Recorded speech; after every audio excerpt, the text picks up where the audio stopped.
Hi guys, so welcome to the first video of my YouTube channel where we're going to go through all sorts and all types of GCSE content, revision materials, tips for exam success, and essentially going through the entire GCSE, and also some A-level content will also be thrown into the mix there.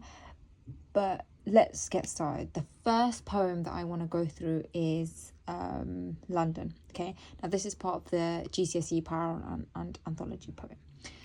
Let's get started with London. Okay, so before we actually go through the actual poem itself, we have to think about William Blake, okay, or London at the time he was writing, because London today is very different to London in the Victorian era. Okay, so that's the first thing that we can read, that he was writing about London in the Victorian era. Okay, now what was London like in the Victorian era? Okay, so we know that there was stark contrast between the rich versus the poor. We know that there was significant social challenges at the time.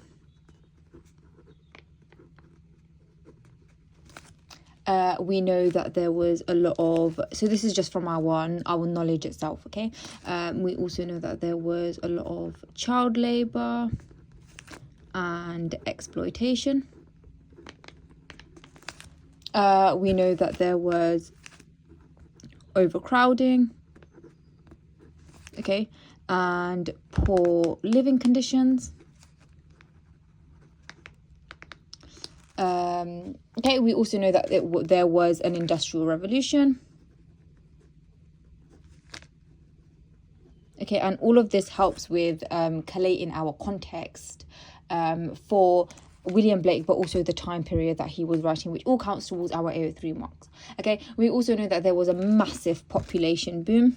Okay, so we know that the population of London there was a surge in population at the time. A lot of people were going to London for work, which led to overcrowded slums. It led to a lot of unsanitary conditions. They spread a lot of diseases. The working class lived in very clamped, poorly ventilated housing, and obviously there was a very stark contrast where the rich would enjoy more affluent areas. Okay, so we know that this was an era marked by social and political oppression.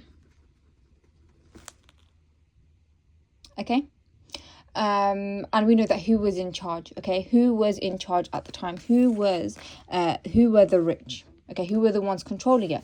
We know that they were the government, so short for government, Gov-T. We know that they were the church.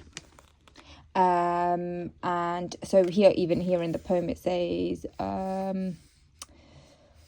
every blackening church applause runs down in palace walls. Okay, so we know it's government, church, and also the aristocracy, okay, or members of the higher class. Okay, we know that there was a lot of homelessness and housing crisis.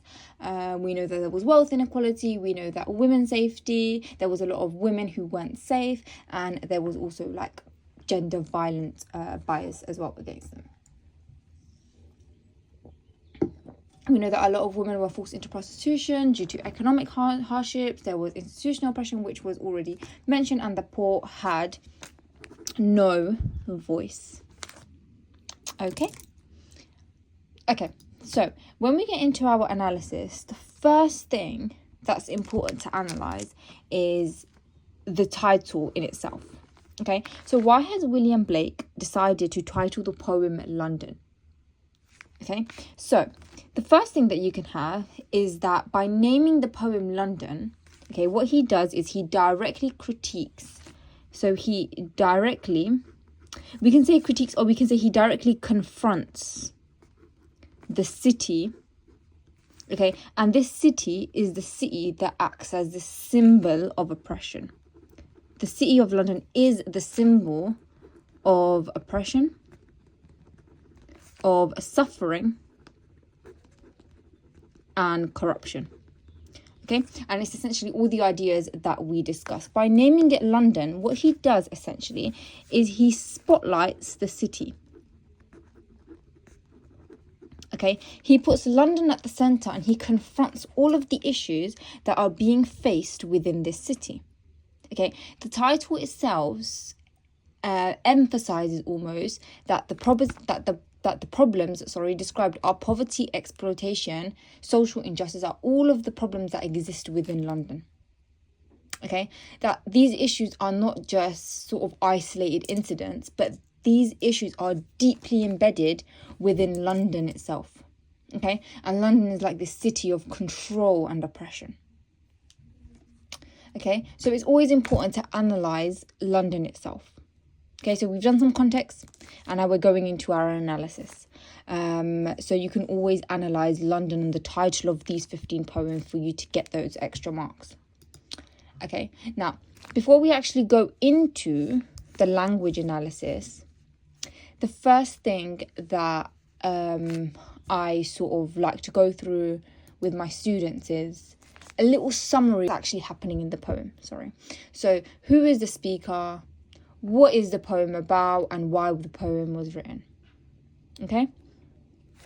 So we can sort of have these, so these questions just help us with our understanding when we go away and analyze it.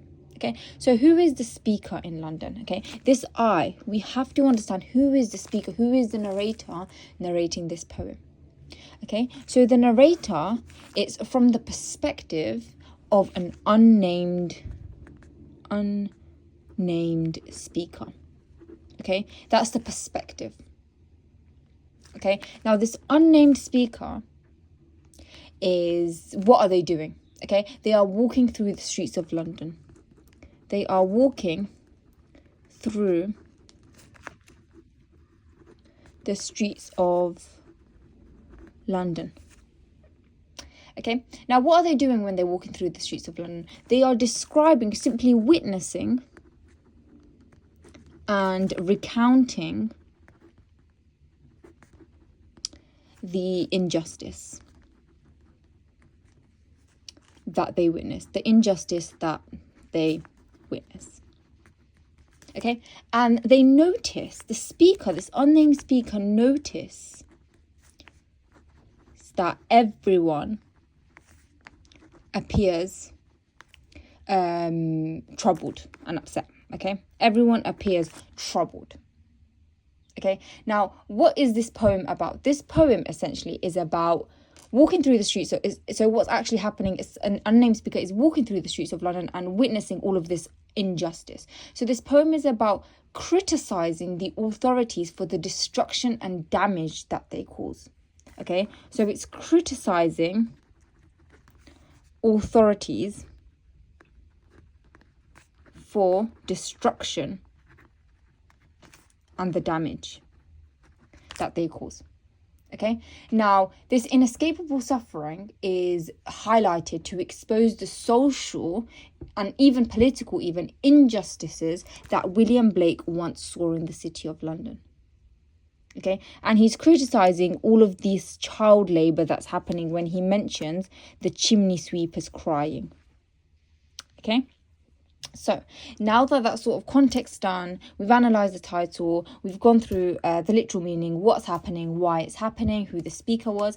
Now, why do we think that this speaker, so let's start analysing now. Okay, why do we think, so that's what it is, but we always have to think about why. We always have to think about the bigger ideas and why the author has chosen to do these specific things. Okay, now this unnamed speaker, why do you think that William Blake wrote from first person perspective? Okay, so also first person perspective.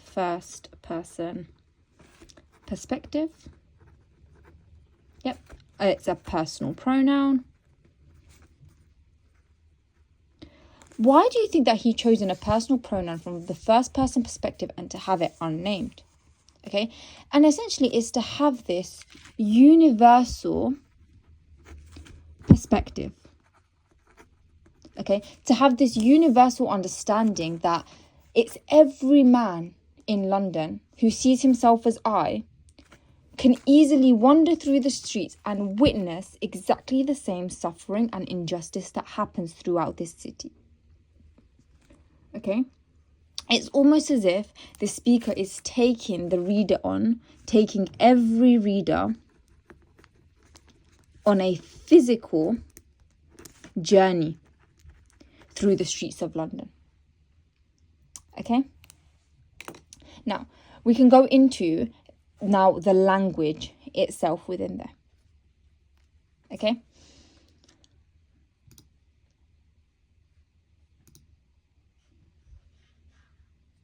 Okay, so the first interesting fact to note is that originally, so here it says, I wander through each chartered street, near where each chartered Thames does flow. As we can see that there is this repetition of the word chartered. Now, what does chartered actually mean?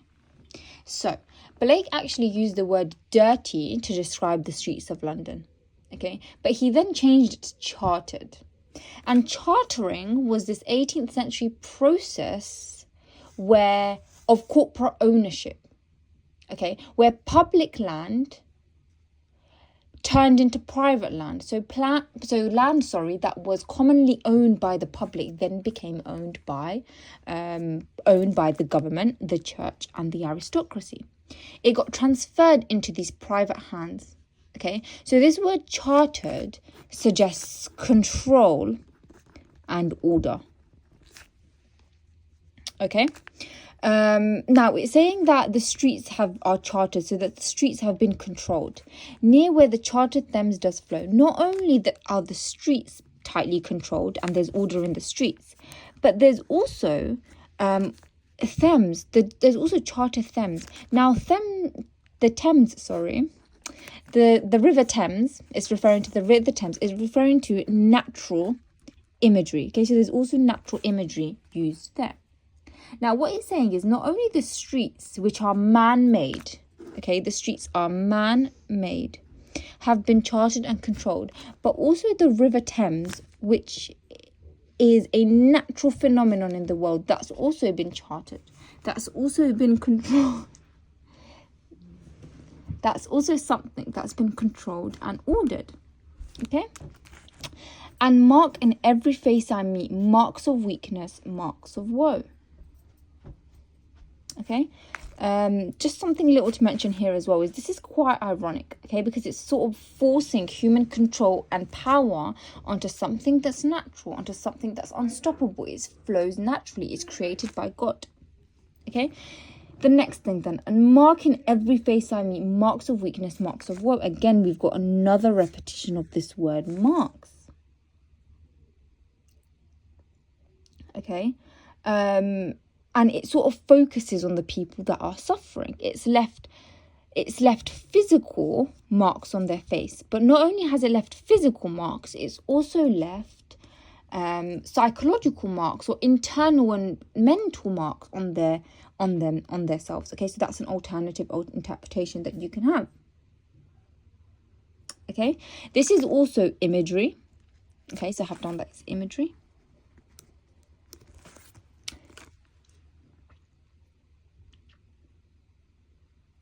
Okay, in every cry of every man, in every infant's cry of feet, in every voice, in every band, we've got here this anaphora going on.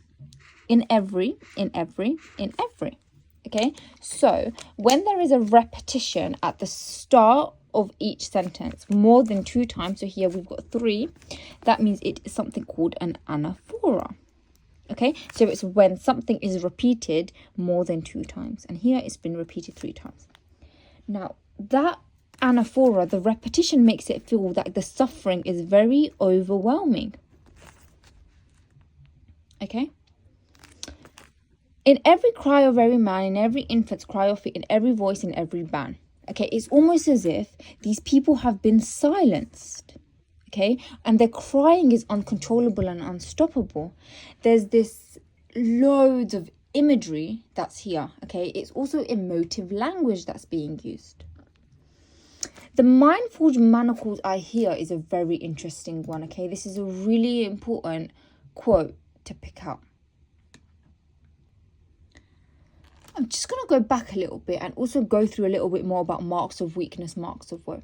Okay, so we've talked about the repetition of marks, we've talked about the imagery, but I also want to talk about the alliteration as well. Okay, marks of weakness, marks of woe. So there's M and M and W and W. Okay, now the alliteration, you can say it demonstrates or it reflects sort of the intensity of the suffering. Now, the repetition of the W sound creates sort of this melancholic, mournful and weary tone, okay? Almost as if we can hear the sound of someone like sort of crying and letting it all out, okay? It reinforces this widespread suffering that the speaker observes. Not only that, but it can also depict the suffering and sort of suggest that it's permanent, okay? And the sound almost follows the speaker on his journey just like a shadow. Okay, the caesura here, okay, this is a structural technique that we're going to highlight. The caesura is when there is a pause or a mark, and you can say it highlights this pause, and this pause almost forces the reader to stop and reflect on the despair that exists and almost engulfs London.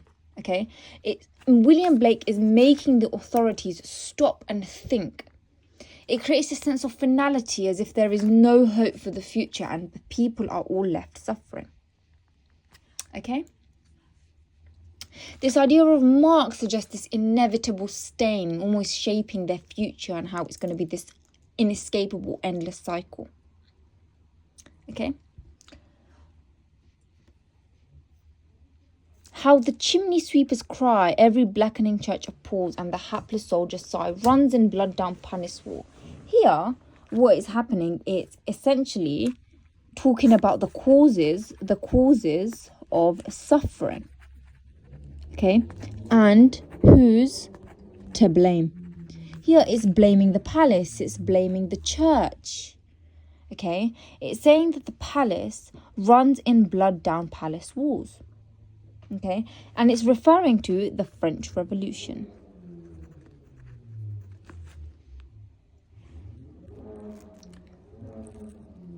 But most through midnight streets I hear how the youthful harlot's curse.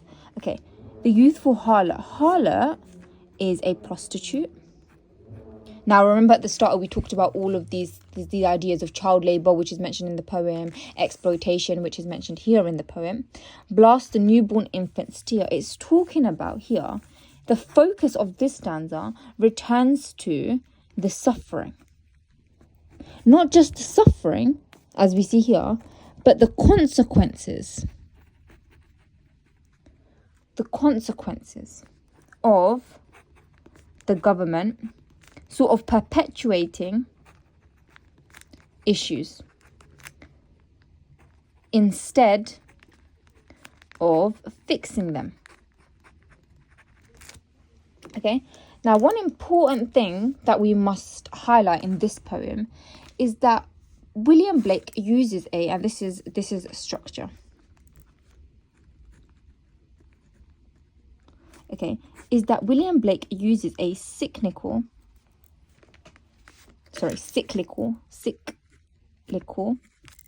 structure.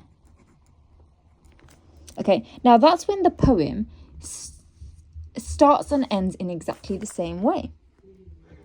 There's this cyclical structure that's happening. Okay, now what that highlights is this inescapable suffering. And this inescapable fate of those in the city.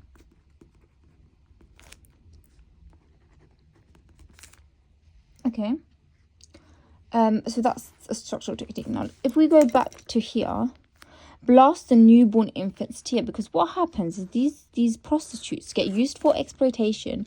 They then have blast a newborn infant's tear. They then have children who then start their lives with crying. They start their lives in a very negative way, and this cycle continues to perpetuate, again reinforced by this cyclical structure.